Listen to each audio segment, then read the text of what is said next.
एकमात्र भूमिहार जो सीएम बन पाया, एकमात्र भूमिहार जो मुख्यमंत्री की कुर्सी तक पहुंच पाया। और आप शायद समझ चुके होंगे कि हम किसका जिक्र कर रहे हैं।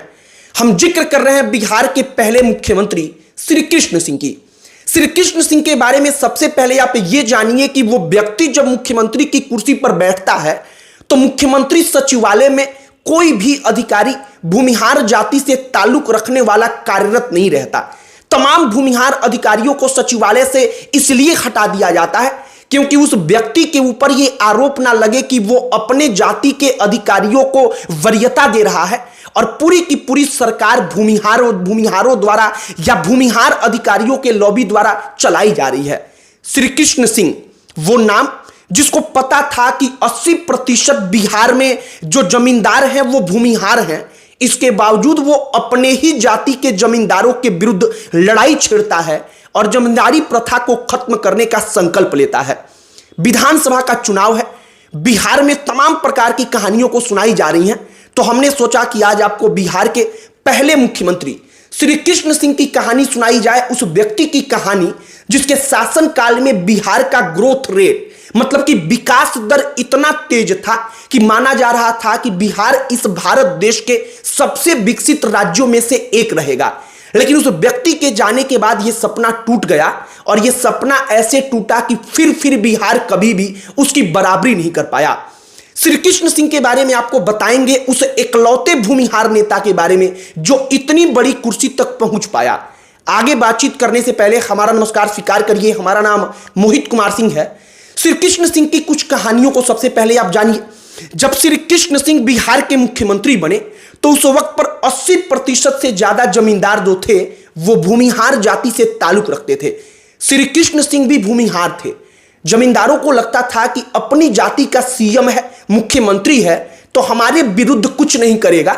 लेकिन 80% जमींदार भूमिहार जो थे वो तमाम लोग उस वक्त पर गलत साबित हो गए जब श्री कृष्ण सिंह ने अपनी जाति की परवाह किए बगैर जमींदारों के विरुद्ध युद्ध छेड़ दिया। उन्होंने जमींदारों के विरुद्ध युद्ध छेड़ा, उन्होंने कानून बनाए और जो तमाम निचले तबके के लोग थे, गरीब तबके के लोग थे, उन लोगों तक जमीन पहुंचे इसका प्रावधान किया। वो श्री कृष्ण बाबू थे। इसके बाद से अन्य सारी कहानियां हैं। एक कहानी तो ऐसी है जिसे सुनकर आप हैरत में पड़ जाएंगे, क्योंकि आज की तारीख में अगर कोई व्यक्ति एक बार विधायक बन जाता है तो वो अपने कई पुस्तों के खाने भर का इंतजाम कर लेता है। श्री कृष्ण सिंह जब इस दुनिया को छोड़कर गए तो इस दुनिया को छोड़कर जब श्री कृष्ण सिंह गए तो उनकी तिजोरी खोली गई।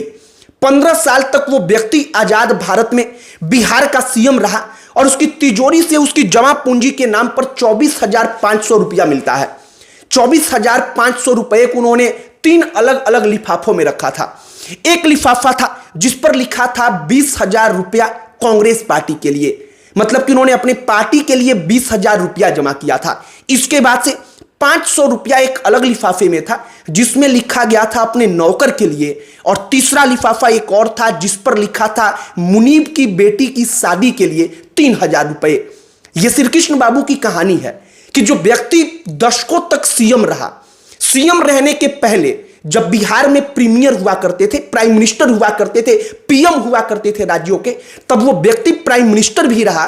उस व्यक्ति की कुल जमा पूंजी मात्र 24,000 रुपए निकलती है और वो 24,000 रुपया भी अपने नौकर मुनीब की बेटी की शादी और अपने कांग्रेस पार्टी के लिए वो छोड़ जाता है।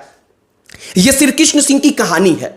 वैद्यनाथ धाम जो बड़ा लोकप्रिय है, उस समय वैद्यनाथ धाम में दलितों के प्रवेश पर पाबंदी थी। कोई नहीं चाहता था कि दलित उसमें घुसकर पूजा करे, लेकिन श्री कृष्ण सिंह जिसकी अपनी जाति के लोग खुद इस बात का विरोध करते हैं कि वैद्यनाथ धाम में दलित क्यों घुसेगा, वो व्यक्ति इसकी परवाह किए बगैर वैद्यनाथ धाम में दलितों के प्रवेश के लिए लड़ाई लड़ता है, लाठियां खाता है और अंततः वैद्यनाथ धाम में जहां पर बोल बम लोग जाते हैं वहां पर दलितों के प्रवेश को अनुमति मिल जाती है। श्री कृष्ण सिंह की और भी कहानियां हैं। कहानी यह कि जब बरौनी में फैक्ट्रियां लग रही थी, बड़े बड़े कारखाने लग रहे थे, इस देश के बिहार राज्य में सबसे पहला कोई कारखाना लग रहा था, मतलब कि डेयरी उद्योग, तमाम अलग अलग उद्योग। तो यह सब कुछ किया धरा सिर्फ एक ही व्यक्ति का था। एक ही व्यक्ति के शासनकाल में यह सब कुछ हुआ और उस व्यक्ति का नाम श्री कृष्ण सिंह था। श्री कृष्ण सिंह की कहानी को शायद हम आज की तारीख में उतने गौर से पढ़ते नहीं हैं, लेकिन उस शासनकाल की कहानियों को शायद अगर हम पढ़ें तो हमें मालूम चलेगा कि उस वक्त पर बिहार के पास कोई समुद्र नहीं था। कनेक्टिविटी के नाम पर आज से ज्यादा समस्याएं थीं, लेकिन इन तमाम समस्याओं के बावजूद श्री कृष्ण सिंह की सरकार ने, उस मुख्यमंत्री ने कैसे बिहार को अग्रणी राज्यों की सूची में लाकर खड़ा किया था। लेकिन उस व्यक्ति के जाने के बाद बिहार राज्य का सपना टूटा, जो आज तक फिर कभी भी सपना देखने लायक बना ही नहीं। मतलब कि वो सपना देख ही नहीं पाया कि हम भी कभी अग्रणी राज्यों की सूची में शामिल होंगे। विधानसभा का चुनाव है, 2025 में बिहार में विधानसभा का चुनाव होगा। तमाम पुरानी कहानियों को लोग सोशल मीडिया के जरिए जानना चाहते हैं, तो हमने सोचा कि पहले मुख्यमंत्री और एकमात्र भूमिहार मुख्यमंत्री की कहानी सुनाई जाए, श्री कृष्ण सिंह की। एक और कहानी है, एक बार कांग्रेस पार्टी के कुछ बड़े नेता श्री कृष्ण सिंह के पास एक प्रस्ताव लेकर गए। वो चाहते थे कि श्री कृष्ण सिंह के लड़के चुनाव लड़े। श्री कृष्ण सिंह ने कहा कि जब तक हम राजनीति में हैं, मेरा बेटा चुनाव नहीं लड़ेगा। अगर मेरे बेटे को कांग्रेस पार्टी चुनाव लड़ाना चाहती है तो हम अपना इस्तीफा देते हैं और हम कांग्रेस पार्टी छोड़ते हैं। इसके बाद से जब हम राजनीति से बाहर हो जाएंगे तब आप मेरे बेटे को टिकट दीजिए, चुनाव लड़ाइए और उसको तमाम पदों पर बिठाइए, हमें ठीक लगेगा। श्री कृष्ण सिंह के अंदर राजनीति को लेकर इस प्रकार का व्यवहार था, ऐसा विचार था। श्री कृष्ण सिंह की कहानियों को शायद आप जितनी दफा भी सुनेंगे वो आपको कम ही लगेगा, क्योंकि श्री कृष्ण सिंह का व्यक्तित्व था ही ऐसा। हमने आपको सीएम सचिवालय की कहानी बताई। जिस वक्त पर वो मुख्यमंत्री हुआ करते थे तो सीएम सचिवालय में अग्रणी जातियों के अधिकारियों का बोलबाला था। भूमिहार जाति से ज्यादातर उस वक्त पर अधिकारी जो थे वो थे, लेकिन सीएम सचिवालय में कोई भूमिहार अधिकारी कार्यरत था ही नहीं। इसका कारण था कि श्री कृष्ण सिंह नहीं चाहते थे कि उनके दामन पर यह दाग लगे कि यह मुख्यमंत्री भूमिहार है। इसके कारण मुख्यमंत्री सचिवालय में, सीएम सेक्रेटरिएट में जो तमाम अधिकारी हैं उनमें भूमिहार जाति के अधिकारियों का बोलबाला है। वह व्यक्ति इतने महीन बातों को ध्यान में रखता था।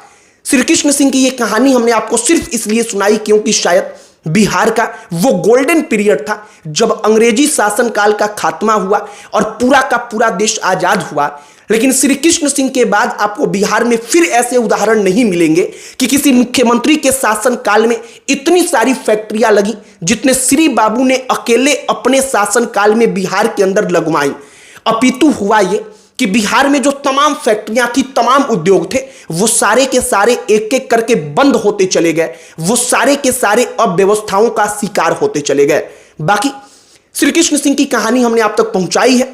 हमने आपको मुनीब की बेटी के लिए रखे रुपए और नौकल के लिए रखे रुपए की कहानी भी बताई। आपकी प्रतिक्रिया क्या है कमेंट बॉक्स में लिखकर बताइएगा।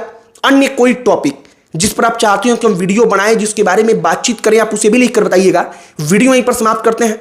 अंत में हमारा परिचय, हमारा नाम मोहित कुमार सिंह है। बहुत बहुत धन्यवाद।